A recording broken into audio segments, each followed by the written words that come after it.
ਚੰਬਾ ਦੇ ਵਿੱਚ ਕੁਦਰਤੀ ਕਹਿਰ ਵੇਖਣ ਨੂੰ ਮਿਲਿਆ। ਕੁਦਰਤ ਦਾ ਕਹਿਰ ਹਿਮਾਚਲ ਦੇ ਚੰਬਾ ਵਿੱਚ ਬੱਦਲ ਫਟਿਆ।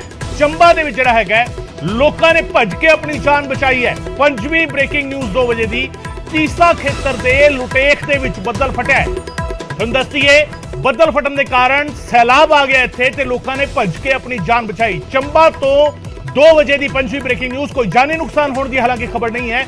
ਰਾਹਤ ਦੀ ਗੱਲ ਇਹ ਕਿ ਕੋਈ ਜਾਨੀ ਨੁਕਸਾਨ ਨਹੀਂ ਹੋਇਆ ਪਰ ਹਿਮਾਚਲ ਦੇ ਚੰਬਾ ਦੇ ਵਿੱਚ ਬੱਦਲ ਫਟਿਆ। ਕੁਦਰਤ ਦਾ ਕਹਿਰ ਜਿਹੜਾ ਹੈਗਾ ਉੱਥੇ ਦੇਖਣ ਨੂੰ ਮਿਲਿਆ। ਹਿਮਾਚਲ ਦੇ ਚੰਬਾ ਤੋਂ 2 ਵਜੇ ਦੀ ਪੰਜਵੀਂ ਬ੍ਰੇਕਿੰਗ ਨਿਊਜ਼ ਤੁਹਾਨੂੰ ਦੱਸ ਰਹੇ ਹਾਂ।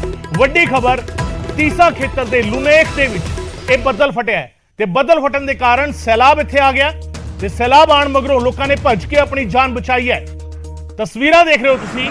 ਤਸਵੀਰਾਂ ਪਰੇਸ਼ਾਨ ਕਰ ਸਕਦੀਆਂ ਨੇ। ਕੁਦਰਤ ਦਾ ਕਹਿਰ ਇਸ ਤਰੀਕੇ ਵਰਿਆ ਚੰਬਾ ਦੇ ਵਿੱਚ ਬੱਦਲ ਫਟਿਆ, ਲੋਕਾਂ ਨੇ ਭੱਜ ਕੇ ਆਪਣੀ ਜਾਨ ਬਚਾਈ ਹੈ। और बदल फटन तो बाद किस तरीके सैलाब आया उत्थे, उस सैलाब के राह जो भी कुछ आया उसको रोड के नाल ले गया। तो 2 बजे की पंजवीं ब्रेकिंग न्यूज हिमाचल के चंबा तो सामने आई है जिथे बदल फटन के कारण किस तरीके पानी का सैलाब आया और उस तो बाद लोगों ने भज के अपनी जान बचाई। हालांकि राहत की गल है कि किसी तरीके का कोई जानी नुकसान नहीं होया। हेम ठाकुर साडे सहयोगी चंबा तो साडे नाल फोन लाइन से जुड़ रहे हैं। हेम, तस्वीरें हम देख पा रहे हैं, पानी का सैलाब है, जहां तक नजर जा रही है पानी आता हुआ नजर आ रहा है। किस इलाके में ये कहर देखने को मिला है पर्टिकुलरली? हेम जी गगन, देखिए ये जो बरसात है आजकल पूरे शबाब पर है चंबा में, और बरसात में अक्सर इस तरह के मंजर देखने को मिलते हैं। अगर चंबा की बात करें तो 2 जगह पर बादल फटने की घटनाएं देखने को मिली हैं। एक आपको बता दें कि तीसा का क्षेत्र चांजू का लुनेख गांव है, वहां पर ये बादल फटने की घटना हुई है। और दूसरी बात करें साहो क्षेत्र की तो वहां पर उटीप पंचायत के घरोसन नाला है, घरोसन नाला में इस तरह के जो बादल फटने की घटनाएं आई हैं। और आपको बता दूं कि ये अब आज हालांकि राहत की बात यह है कि इसमें कोई जानी नुकसान नहीं हुआ है और आज मौसम साफ है। और कल जहां जहां पर बादल फटने से जहां जहां पर लोगों के घरों में मलबा घुसा है उसे मलबा हटाने का कार्य जोरों पर प्रशासन द्वारा लोगों के साथ मिलकर वहां किया जा रहा है।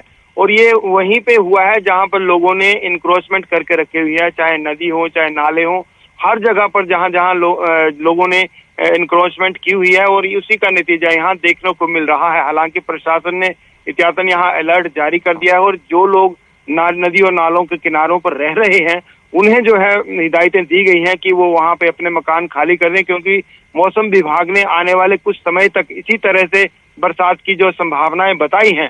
लेकिन राहत की बात इतनी बता दूं कि आज यहाँ पे मौसम साफ है और प्रशासन को मौका है कि यहाँ पर जो है यहाँ से जो एहतियातन जो है लोगों को यहाँ से हटा दे। जहाँ जहाँ पे लोगों प्रशासन विभाग द्वारा जो सड़कों का कार्य निर्माण कार्य किया गया है वहां पर काफी जगह पर मलबा नालों में फेंका गया है, वो भी एक लापरवाही कही जा सकती है। और जहां पर बरसात के पानी की वजह से वो सारा मलबा जो है पानी के साथ मिलकर ये जब नीचे की तरफ आएगा तो और भी ज्यादा नुकसान पहुंचा सकता है। यही वजह है कि प्रशासन ने लोगों को वहां से नदी के और नालों के किनारे से हटने के लिए जो है कहा है। जी बिल्कुल हेम, ये इन दिनों में अक्सर ऐसा होता है जब मॉनसून का सीजन आता है तो बादल फटने की घटनाएं होती हैं। लगातार एक मांग की जा रही है कि इस तरह की घटनाओं से बचने के लिए कोई ऐसा सिस्टम डेवलप किया जाए जिससे थोड़ा अंदाजा लग सके कि इस जगह पर कुदरत का यह कहर हो सकता है। क्या ऐसा कोई सिस्टम प्रशासन की तरफ से या सरकार की तरफ से डेवलप किया गया या कहीं लगाया गया जिससे अंदाजा लगाया जा सके कि बादल फटने जैसी हालांकि कुदरती घटना है इसका अंदाजा लगाया जा सके? क्या कोई ऐसा सिस्टम डेवलप किया गया? हेम जी गगन, बिल्कुल। देखिए जहां जहां पर नदी और नाले हैं वहां पर पहले से ही पता होता है कि इस नाले में जो है पानी का बहाव तेज हो सकता है। और अगर आपको मैं 10 या 15 साल पहले की बात करूं तो अक्सर इस तरह की बहुत सी घटनाएं देखने को मिलती थी। लेकिन उस समय जो पानी और जो मलबा होता था वो इन्हीं नालों से बहता हुआ नदी नालों में मिल जाता था। लेकिन जब से लोगों ने ये इंक्रोचमेंट करके रखी हुई है, नदी और नालों के किनारे घर बनाए हुए हैं, तब से ये घटनाएं लोगों के घरों में जो पानी घुसने की घटनाएं हैं ज्यादा मिलती हैं। दूसरा ये मैंने पहले ही बताया कि सड़क निर्माण कार्य आजकल जोरों पर है। हिमाचल प्रदेश में कहीं भी आप देखो तो सड़क निर्माण भी कहीं ना कहीं ये हालात ऐसे बन जाते हैं। बहुत बहुत शुक्रिया हेम इस तमाम जानकारी के लिए। हेम ठाकुर साडे सहयोगी जानकारी दे रहे सन चंबा तो किस तरीके बदल फटन दे नाल उत्थे सैलाब आया और हालांकि जिहड़ा हैगा ਪ੍ਰਸ਼ਾਸਨ ਤਿਆਰੀਆਂ ਮੁਕੰਮਲ ਕਰਦਾ, ਪਰ ਨਾਲਿਆਂ ਦੀ ਸਾਫ਼ ਸਫਾਈ ਨਹੀਂ ਹੁੰਦੀ, ਡਰੇਨੇਜ ਜਿਹੜੀ ਹੈਗੀ ਉਹ ਸਹੀ ਨਹੀਂ ਹੁੰਦੀ, ਔਰ ਉਸ ਕਰਕੇ ਜਿਹੜਾ ਹੈਗਾ ਇੱਕੋਦਮ ਸੈਲਾਬ ਜਿਹੜਾ ਹੈਗਾ ਉਹ ਤੇਜ਼ੀ ਦੇ ਨਾਲ ਅੱਗੇ ਆ ਜਾਂਦਾ।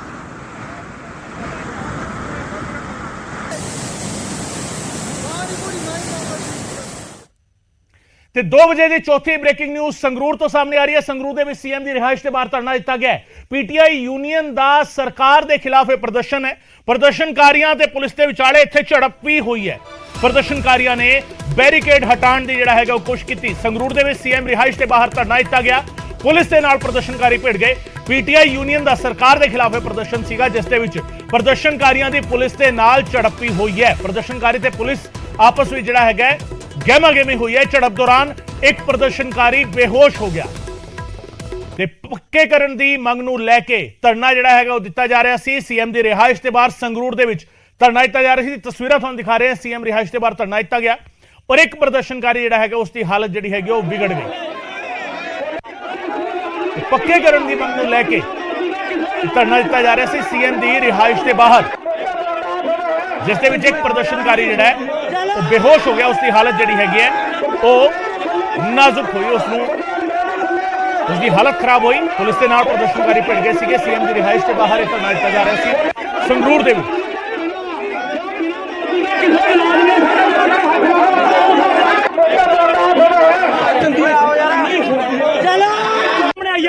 ਸਾਡੀ ਜਿਹੜਾ ਸਾਡਾ ਸਾਥੀ ਉਹ ਬੇਹੋਸ਼ ਆ। ਮਾਨ ਸਾਹਿਬ ਅਸੀਂ ਤੁਹਾਨੂੰ ਵੋਟਾਂ ਪਾਈਆਂ ਨੇ, ਮੁੱਖ ਮੰਤਰੀ ਬਣਾਇਆ। ਆਹ ਦੇਖੋ ਜੀ, ਆਹ ਭਗਵੰਤ ਮਾਨ ਦਾ ਘਰ ਹੈਗਾ, ਐਂਬੂਲੈਂਸ ਆਈ ਆ। ਇੱਕ ਸਾਡਾ ਸਾਥੀ ਆ ਉਹ ਬਿਲਕੁਲ ਕੋਮਾ 'ਚ ਗਿਆ ਹੋਇਆ, ਬਿਲਕੁਲ ਕੋਮਾ 'ਚ ਗਿਆ। ਭਗਵੰਤ ਮਾਨ ਤੁਹਾਡੇ ਤੇ ਇਹ ਆਸਰੀ ਸੀ, ਭਗਵੰਤ ਮਾਨ ਤੁਹਾਡੇ ਤੇ ਆਸਰੀ ਸੀ। ਤੁਸੀਂ ਮੀਟਿੰਗ ਨਹੀਂ ਦੇ ਰਹੇ, ਅੱਜ ਤੱਕ 3 ਮਹੀਨੇ ਹੋ ਗਏ ਤੁਸੀਂ ਸਾਨੂੰ ਮਿਲ ਨਹੀਂ ਸਕੇ। ਜਿਹੜੇ ਅਫਸਰ ਨੇ ਤੁਸੀਂ ਉਹਨਾਂ ਦੀ ਗੱਲ ਸੁਣਦੇ ਹੋ।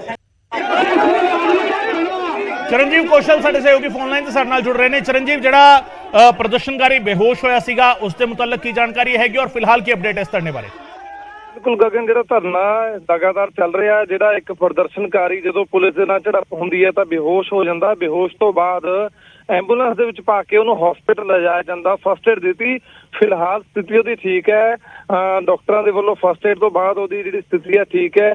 ਪਰ ਸੀਐਮ ਦੇ ਰਿਹਾਇਸ਼ ਦੇ ਸਾਹਮਣੇ ਜਿਹੜਾ ਧਰਨਾ ਲਗਾਤਾਰ ਚੱਲ ਰਿਹਾ, ਫਿਲਹਾਲ ਪ੍ਰਸ਼ਾਸਨ ਦੇ ਵੱਲੋਂ ਇਹਨਾਂ ਨੂੰ ਕੁਝ ਸਮਾਂ ਦਿੱਤਾ ਗਿਆ ਸੀ ਕਿ ਅਸੀਂ ਉੱਪਰ ਜਾ ਕੇ ਗੱਲ ਕਰਦੇ ਹਾਂ, ਪਰ ਹਜੇ ਤੱਕ ਪ੍ਰਦਰਸ਼ਨਕਾਰੀ ਆਪਣੀ ਜਗ੍ਹਾ ਦੇ ਉੱਪਰ ਬੈਠੇ ਨੇ ਤੇ ਪੁਲਿਸ ਨੇ ਪੂਰੇ ਤਰੀਕੇ ਨਾਲ ਬੈਰੀਕੇਡਿੰਗ ਕੀਤੀ ਹੋਈ ਹੈ। ਤੇ ਤੁਹਾਨੂੰ ਇੱਕ ਹੋਰ ਗੱਲ ਦੱਸ ਦਈਏ, ਇੱਥੇ ਜਿਹੜੀ ਪੀਟੀਆਈ ਯੂਨੀਅਨ ਆ ਉਹਦਾ ਧਰਨਾ ਚੱਲ ਰਿਹਾ, ਪਰ ਸੰਗਰੂਰ ਦੇ ਬਨਾਸਰ ਬਾਗ ਤੋਂ ਜਿਹੜੀ ਨਵੀਂ ਇੱਕ ਹੋਰ ਪ੍ਰਦਰਸ਼ਨਕਾਰੀ ਨੇ ਉਹ ਵੀ ਇੱਥੇ ਆ ਰਹੇ ਨੇ, ਉਹ ਵੀ ਆਪਣਾ ਪ੍ਰਦਰਸ਼ਨ ਕਰਨਗੇ। ਸਾਨੂੰ ਹੁਣੀ ਜਾਣਕਾਰੀ ਮਿਲੀ ਆ ਕਿ ਇੱਕ ਹੋਰ ਯੂਨੀਅਨ ਆ ਟੀਚਰਸ ਦੀ, ਹਜੇ ਤੱਕ ਫਿਲਹਾਲ ਪਤਾ ਨਹੀਂ ਲੱਗ ਸਕਿਆ ਕਿਹੜੀ ਯੂਨੀਅਨ ਆ, ਪਰ ਇੱਕ ਹੋਰ ਜਿਹੜੇ ਪ੍ਰਦਰਸ਼ਨਕਾਰੀ ਨੇ ਉਹ ਵੀ ਇੱਥੇ ਆ ਰਹੇ ਨੇ ਤੇ ਉਹ ਵੀ ਆਪਣਾ ਇਸੇ ਤਰੀਕੇ ਨਾਲ ਪੱਕੇ ਰੋਜ਼ਗਾਰ ਦੀ ਮੰਗ ਨੂੰ ਲੈ ਕੇ ਆਪਣਾ ਜਿਹੜਾ ਧਰਨਾ ਇੱਥੇ ਸ਼ੁਰੂ ਕਰਨਗੇ। ਜੀ ਗਗਨ, ਬਿਲਕੁਲ ਤੁਸੀਂ ਨਜ਼ਰ ਬਣਾ ਕੇ ਰੱਖਣਾ ਚਰਨਜੀਤ, तमाम ਖਬਰਾਂ ਤੇ ਲਗਾਤਾਰ ਅਪਡੇਟ ਤੁਹਾਡੇ ਕੋਲ ਲੈਂਦੇ ਰਵਾਂਗੇ। ਸੰਗਰੂਰ ਦੇ ਵਿੱਚ ਸੀਐਮ ਦੀ ਰਿਹਾਇਸ਼ ਦੇ ਬਾਹਰ ਧਰਨਾ ਜਿਹੜਾ ਹੈਗਾ ਉਹ ਦਿੱਤਾ ਜਾ ਰਿਹਾ ਪ੍ਰਦਰਸ਼ਨਕਾਰੀਆਂ ਦੇ ਵੱਲੋਂ। ਬੇਹੋਸ਼ ਜਿਹੜਾ ਹੋਇਆ ਸੀਗਾ ਪ੍ਰਦਰਸ਼ਨਕਾਰੀ, ਉਸ ਦੀ ਹਾਲਤ ਫਿਲਹਾਲ ਸਥਿਰ ਹੈਗੀ ਹੈ, ਉਸ ਨੂੰ ਫਸਟ ਏਡ ਦਿੱਤੀ ਗਈ ਡਾਕਟਰਾਂ ਦੇ ਵੱਲੋਂ। ਧਰਨਾ ਪ੍ਰਦਰਸ਼ਨ ਹਾਲਾਂਕਿ ਲਗਾਤਾਰ ਜਾਰੀ ਹੈ। ਪ੍ਰਸ਼ਾਸਨ ਨੇ ਕਹਿ ਰਿਹਾ ਸੀਗਾ ਕਿ ਗੱਲਬਾਤ ਕਰਕੇ ਦੱਸਦੇ ਆ, ਪਰ ਉਹ ਗੱਲਬਾਤ ਜਿਹੜੀ ਹੈਗੀ ਉਹ ਨਹੀਂ ਹੋ ਸਕੀ ਹੈ ਹੁਣ ਤੱਕ। ਫਿਲਹਾਲ ਦੀ ਘੜੀ ਜਿਹੜਾ ਹੈਗਾ ਪ੍ਰਦਰਸ਼ਨ ਚੱਲ ਰਿਹਾ ਔਰ ਇੱਕ ਹੋਰ ਯੂਨੀਅਨ ਅਧਿਆਪਕਾਂ ਦੀ ਬਨਾਸਰ ਬਾਗ ਤੋਂ ਸੀਐਮ ਦੀ ਰਿਹਾਇਸ਼ ਤੱਕ ਆ ਕੇ ਉਹ ਧਰਨਾ ਦੇਵੇਗੀ, ਇਹ ਵੀ ਜਾਣਕਾਰੀ ਮਿਲ ਪਾ ਰਹੀ ਹੈ। ਉਧਰ ਮੱਤੇਵਾੜਾ ਦੇ ਵਿੱਚ ਵੱਡਾ ਪ੍ਰਦਰਸ਼ਨ ਹੋਇਆ ਹੈ। ਲੁਧਿਆਣਾ ਦੇ ਮੱਤੇਵਾੜਾ ਜੰਗਲ ਦੇ ਉਜਾੜੇ ਦੇ ਖਿਲਾਫ ਪ੍ਰਦਰਸ਼ਨ ਜਿਹੜਾ ਹੈਗਾ ਉਹ ਕੀਤਾ ਗਿਆ ਹੈ।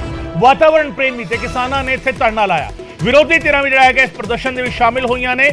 ਲੁਧਿਆਣਾ ਦੇ ਮੱਤੇਵਾੜਾ ਦਾ ਜੰਗਲ ਜਿਹੜਾ ਹੈਗਾ ਉਸ ਦੇ ਉਜਾੜੇ ਦਾ ਵਿਰੋਧ ਕੀਤਾ ਜਾ ਰਿਹਾ ਹੈ। ਵਾਤਾਵਰਣ ਪ੍ਰੇਮੀ ਤੇ ਕਿਸਾਨਾਂ ਨੇ ਧਰਨਾ ਇੱਥੇ ਲਗਾ ਦਿੱਤਾ ਹੈ। ਤੁਹਾਨੂੰ ਦੱਸਦੀਏ ਕਿ ਵਿਰੋਧੀ ਧਿਰਾਂ ਵੀ ਪ੍ਰਦਰਸ਼ਨ ਦੇ ਵਿੱਚ ਸ਼ਾਮਿਲ ਹੋਈਆਂ ਨੇ। ਮੱਤੇਵਾੜਾ ਦੇ ਵਿੱਚ ਵੱਡਾ ਪ੍ਰਦਰਸ਼ਨ ਹੋਇਆ ਹੈ ਔਰ ਪ੍ਰਦਰਸ਼ਨ ਕਿਉਂ ਹੋ ਰਿਹਾ? ਪੰਜਾਬ ਕਾਂਗਰਸ ਦੇ ਪ੍ਰਧਾਨ ਰਾਜਾ ਵੜਿੰਗ ਵੀ ਧਰਨੇ ਵਿੱਚ ਪਹੁੰਚੇ ਨੇ।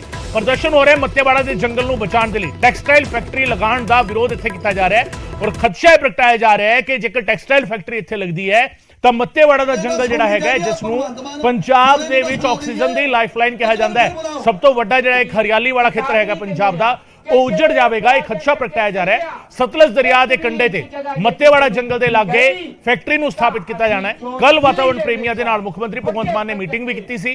ਸੀਐਮ ਦਾ ਕਹਿਣਾ ਹੈ ਕਿ ਉਹ ਮੱਤੇਵਾੜਾ ਦੇ ਜੰਗਲਾਂ ਨੂੰ ਕੋਈ ਨੁਕਸਾਨ ਨਹੀਂ ਹੋਣ ਦੇਣਗੇ।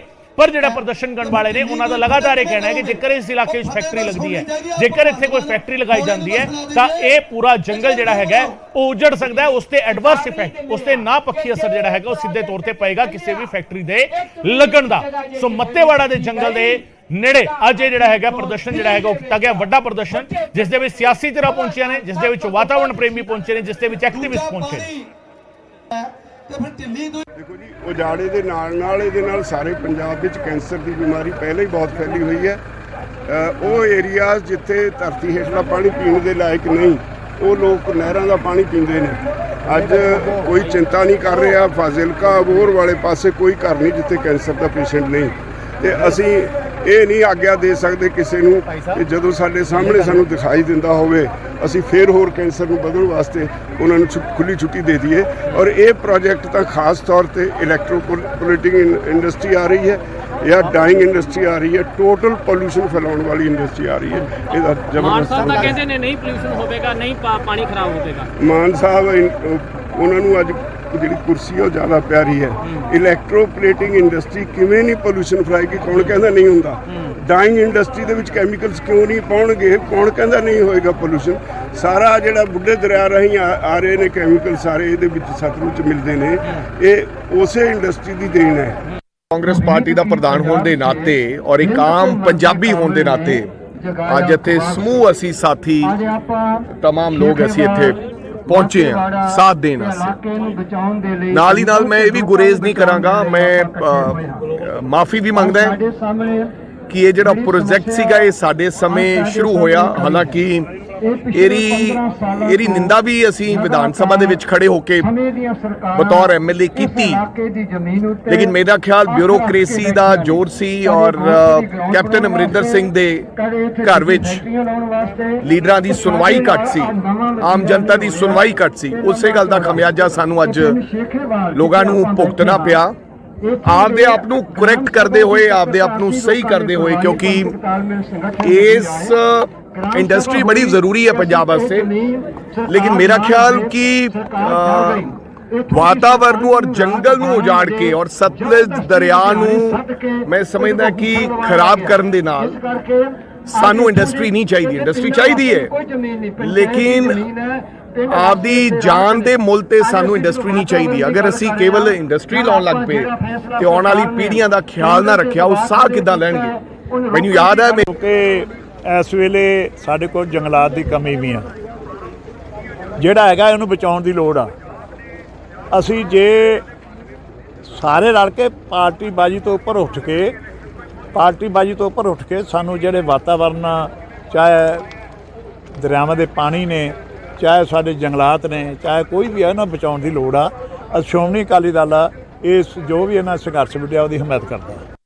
ਇਹ ਸਰਕਾਰ ਨੂੰ ਅਸੀਂ ਚੇਤਾਵਨੀ ਦਿੰਦੇ ਆ ਕਿ ਜੇ ਪ੍ਰੋਜੈਕਟ ਅੱਗੇ ਚੱਲਿਆ 1 ਵੀ ਇੰਚ ਜਗ੍ਹਾ ਜੇ ਕਿਸੇ ਨੂੰ ਦਿੱਤੀ ਗਈ ਤਾਂ ਅਸੀਂ ਜੋ ਦਿੱਲੀ ਦੇ ਵਿੱਚ ਵੱਡੇ ਪੱਧਰ ਤੇ ਸਵਾ ਸਾਲ 700 ਤੋਂ ਵੱਧ ਸ਼ਹੀਦੀਆਂ ਪਾ ਕੇ ਉਹ ਸੈਂਕੜਬਾਜ਼ ਪ੍ਰਧਾਨ ਮੰਤਰੀ ਨੂੰ ਵੀ ਮਨਵਾਇਆ ਸੀ, ਚੁਕਾਇਆ ਸੀ। ਤੁਸੀਂ ਕਿਹੜੇ ਬਾਗ ਦੀ ਮੂਲੀਆਂ?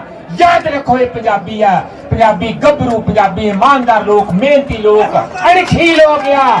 ओ इथों एक इंच की जान नहीं देंगे।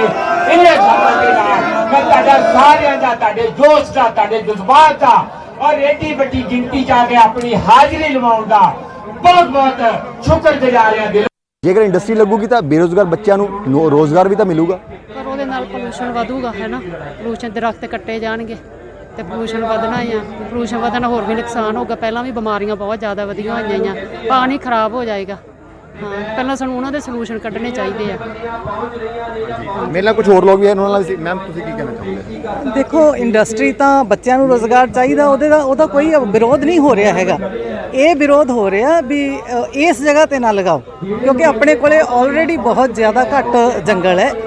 ਆਪਣੀ ਪੋਪੂਲੇਸ਼ਨ ਡੇ ਬਾਏ ਡੇ ਵੱਧਦੀ ਜਾ ਰਹੀ ਹੈ ਤੇ ਇੱਕ ਆਪ ਨੂੰ ਦਿੱਕਤਾਂ ਆਉਣਗੀਆਂ। ਮਤਲਬ ਇੱਕ ਰੋਜ਼ਗਾਰ ਤਾਂ ਹਰ ਇੱਕ ਨੂੰ ਮਿਲਣਾ ਚਾਹੀਦਾ, ਠੀਕ ਹੈ, ਪਰ ਜੇ ਅਸੀਂ ਮਤਲਬ ਆਪਣਾ ਵਾਤਾਵਰਣ ਨਾ ਬਚਾਇਆ ਫਿਰ ਅਸੀਂ ਆਪਣੇ ਬੱਚਿਆਂ ਨੂੰ ਭਵਿੱਖ ਨਹੀਂ ਦੇ ਪਾਵਾਂਗੇ। ਠੀਕ ਹੈ, ਥੈਂਕ ਯੂ।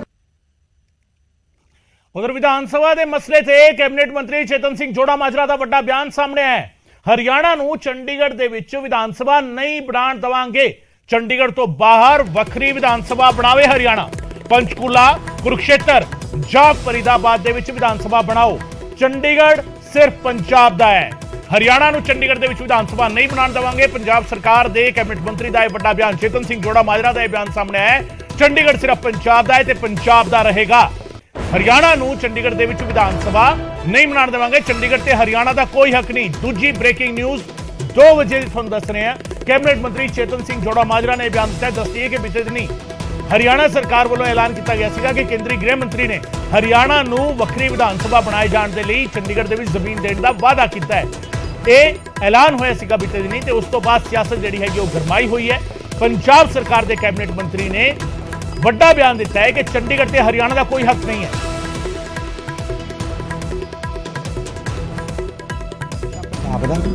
ਪੰਜਾਬ ਦਾ ਹੀ ਰਹੂਗਾ। ਉਹਦੇ ਵਾਸਤੇ ਸਾਨੂੰ ਜਿੱਡੀ ਵੀ ਲੜਾਈ ਲੜਨੀ ਪਈ ਉਹ ਲੜਾਂਗੇ, ਕਿਉਂਕਿ ਹਰਿਆਣਾ ਪੰਜਾਬ ਚੋਂ ਗਿਆ ਸੋ ਉਹਨਾਂ ਦਾ ਕੋਈ ਹੱਕ ਨਹੀਂ ਬਣਦਾ। ਚੰਡੀਗੜ੍ਹ ਤਾਂ ਹੈ ਹੀ ਆਲਰੇਡੀ ਪੰਜਾਬ ਦਾ, ਸੋ ਇਸ ਕਰਕੇ ਜਿਹੜੀ ਵਿਧਾਨ ਸਭਾ ਉਹ ਸਾਰੀ ਹੀ ਪੰਜਾਬ ਦੀ ਆ। ਉਹ ਤਾਂ ਵੈਸੇ ਭਾਈਚਾਰਕ ਤੌਰ ਤੇ ਦਿੱਤੀ ਹੋਈ ਆ। ਸੋ ਅਸੀਂ ਉੱਥੇ ਕੋਈ ਹੋਰ ਬਣਾਉਣ ਦੇਣਾ। ਚੰਡੀਗੜ੍ਹ ਤੇ ਹੱਕ ਹਮੇਸ਼ਾ ਪੰਜਾਬ ਦੇ। ਨਈ ਵਿਧਾਨ ਸਭਾ ਬਣਾਈ ਜਾਣੀ ਹੁਣ ਹਰਿਆਣਾ ਦੇ ਲਈ ਚੰਡੀਗੜ੍ਹ ਦੇ ਵਿੱਚ ਹੀ। ਚੰਡੀਗੜ੍ਹ 'ਚ ਦੇਖੋ ਜੀ, ਜੋ ਬਣਾਉਣਾ ਚਾਹੁੰਦੇ ਨੇ ਤਾਂ ਪੰਚਕੂਲੇ ਬਣਾ ਲੈਣ, ਹਰਿਆਣਾ 'ਚ ਬਣਾ ਲੈਣ, ਫਰੀਦਾਬਾਦ ਬਣਾ ਲੈਣ, ਕੁਰੂਕਸ਼ੇਤਰ ਜਿੱਥੇ ਮਰਜ਼ੀ ਬਣਾ ਲੈਣ, ਪਰ ਚੰਡੀਗੜ੍ਹ 'ਚ। ਤੇ ਇਸ ਦੇ ਨਾਲ ਹੀ ਜੁੜੀ ਇੱਕ ਹੋਰ ਖਬਰ ਹੈ। ਬੀਜੇਪੀ ਵੱਲੋਂ ਸੀਐਮ ਮਾਨ ਦੇ ਬਿਆਨ ਦੀ ਹਮਾਇਤ ਜਿਹੜੀ ਹੈਗੀ ਉਹ ਕੀਤੀ ਗਈ ਹੈ। ਨਿਊਜ਼ 18 ਤੇ ਬੀਜੇਪੀ ਦੇ ਆਗੂ ਹਰਜੀਤ ਗਰੇਵਾਲ ਦਾ ਬਿਆਨ ਜਿਹੜਾ ਹੈਗਾ ਉਹ ਸਾਹਮਣੇ ਆਇਆ। ਸੀਐਮ ਦਾ ਬਿਆਨ ਹਕੀਕਤ ਦੇ ਨਾਲ ਜੁੜਿਆ ਹੋਇਆ ਹੈ। ਭਵਿੱਖ ਦੇ ਵਿੱਚ ਵਿਧਾਨ ਸਭਾ ਭਵਨ ਛੋਟਾ ਪਵੇਗਾ। ਬੀਜੇਪੀ ਆਗੂ ਹਰਜੀਤ ਗਰੇਵਾਲ ਨੇ ਬਿਆਨ ਨਿਊਜ਼ 18 ਤੇ ਦਿੱਤਾ ਹੈ। ਕਾਂਗਰਸ ਤੇ ਅਕਾਲੀ ਦਲ ਬੇਵਜ੍ਹਾ ਵਿਰੋਧ ਕਰ ਰਹੇ ਨੇ। ਬੀਜੇਪੀ ਆਗੂਆਂ ਨੇ ਇਹ ਬਿਆਨ ਦਿੱਤਾ ਔਰ ਸੀਐਮ ਦੇ ਬਿਆਨ ਦੀ ਹਮਾਇਤ ਕੀਤੀ ਹੈ।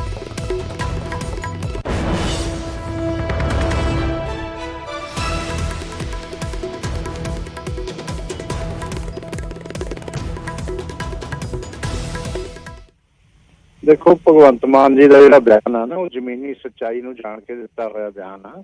ਇਹ ਅੱਗੇ ਡੀਲਿਮਿਟੇਸ਼ਨ ਹੋਣੀ ਹੈ ਤੇ ਉਹਦੇ ਚ ਵਿਧਾਨ ਸਭਾ ਦੀ ਸਟਰੈਂਥ ਵੱਧ ਜਾਣੀ ਹੈ ਔਰ ਇਸੇ ਤਰ੍ਹਾਂ ਹੀ ਹਰਿਆਣਾ ਦੀ ਵੀ ਵੱਧ ਜਾਣੀ ਹੈ।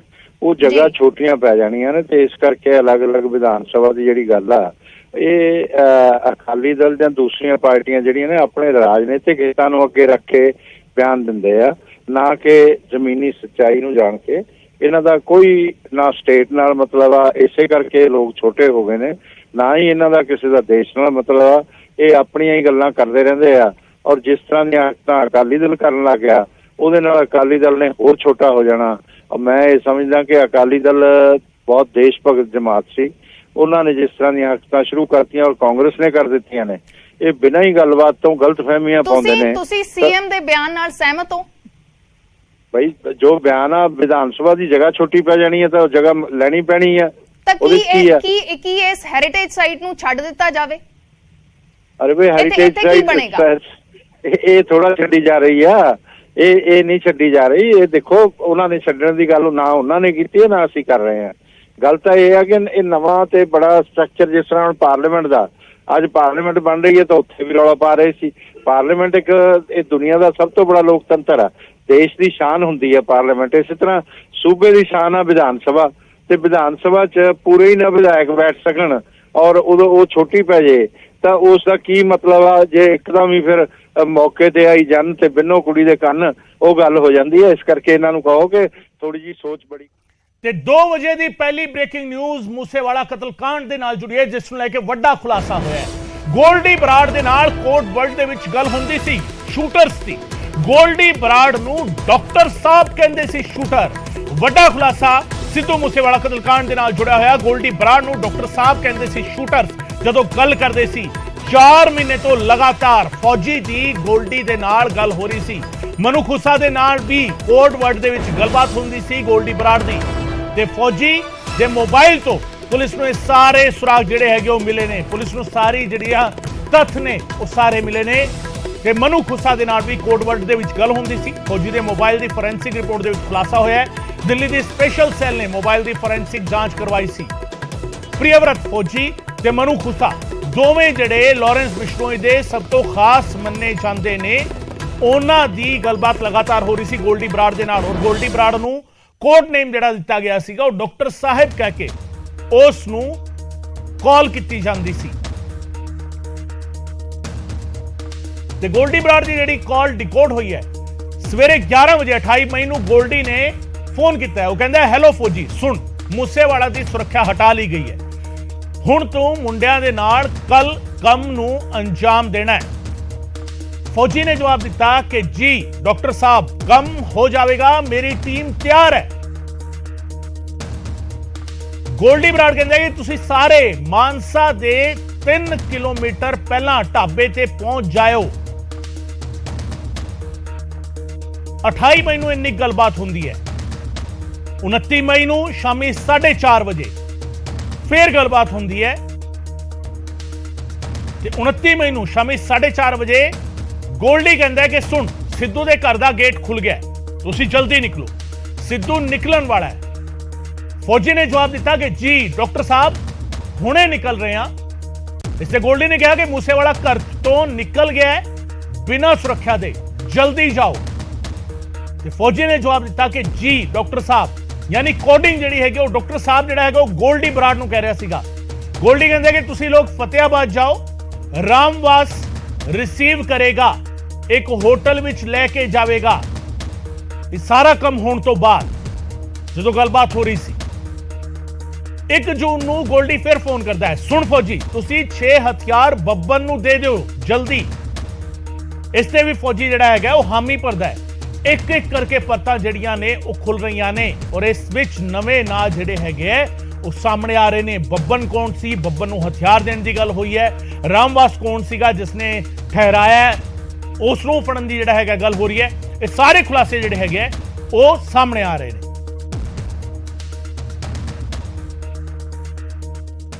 पर इस सब दे विचाले वड्डी खबर हरियाणा तो सामने आ रही है, जिथों हथियारां दा जखीरा बरामद होया है। पलवल तो वड्डी गिनती दे विच हथियार मिले ने, 35 पिस्तौलां, 6 देसी कट्टे बरामद किए गए ने। नाजायज हथियारों के नाल 2 मुलजम भी गिरफ्तार किए गए ने। हरियाणा तो वड्डी खबर, पलवल तो वड्डी गिनती दे विच हथियार मिले ने, 35 पिस्तौलां बरामद होईयां ने और देसी कट्टे बरामद होए ने, 2 मुलजम गिरफ्तार किए गए ने। तस्वीरां तुहानूं दिखा रहे हैं, ये तस्वीरां हरियाणा दे पुलिस अधिकारी दिखा रहे ने। 35 पिस्तौलां जिहड़ियां रखियां होईयां ने ये बरामद होईयां ने, 6 मुलजम गिरफ्तार होए ने। दिनेश साडे सहयोगी पलवल तो साडे नाल फोन लाइन से जुड़ रहे हैं। दिनेश, बड़ी गिनती में बरामदगी पलवल से। हाँ देखिए, पलवल पुलिस की इसे बड़ी कामयाबी कहा जा सकता है। अब तक के जो पलवल जिले में सबसे बड़ी ये रिकवरी हुई है अवैध हथियार को लेकर। पलवल जिले में लंबे समय से पलवल पुलिस ने अवैध हथियारों और नशा तस्करों के खिलाफ अभियान चलाया हुआ है। बात करें इस ताजे मामले की तो देर रात को पलवल पुलिस ने 2 लोगों को अवैध हथियारों के साथ गिरफ्तार किया है, जिनसे 35 पिस्टल एवं 6 देसी जो कट्टे और 11 मैगजीन यानी कि 41 अवैध हथियार बरामद किए हैं। स्वयं पलवल एसपी राजेश दुग्गल ने प्रेस वार्ता कर इसकी जानकारी दी है। उन्होंने बताया कि आसाम से ये मध्य प्रदेश से अवैध हथियारों को लेकर आ रहे थे और सीआईए को सूचना मिली थी कि ये 2 युवक अवैध हथियार तस्करी करने के लिए पलवल जिले की तरफ आ रहे हैं। तो पलवल सीआईए ने, होडल सीआईए ने इनको देर रात जो पलवल जो यूपी बॉर्डर है यहाँ से दर दबोचा है और इनसे जो है पुलिस को 40 अवैध हथियार बरामद हुए हैं। पुलिस इनको आपसे लगातार अपडेट हम लेते रहेंगे। दिनेश कुमार साडे सहयोगी पलवल तो जानकारी दे रहे सन किस तरीके यूपी के बॉर्डर से इन्होंने गिरफ्तार किया गया और बरामदगी हुई है। फिलहाल इस बुलेटिन में इतना ही, इजाजत दो, धन्यवाद।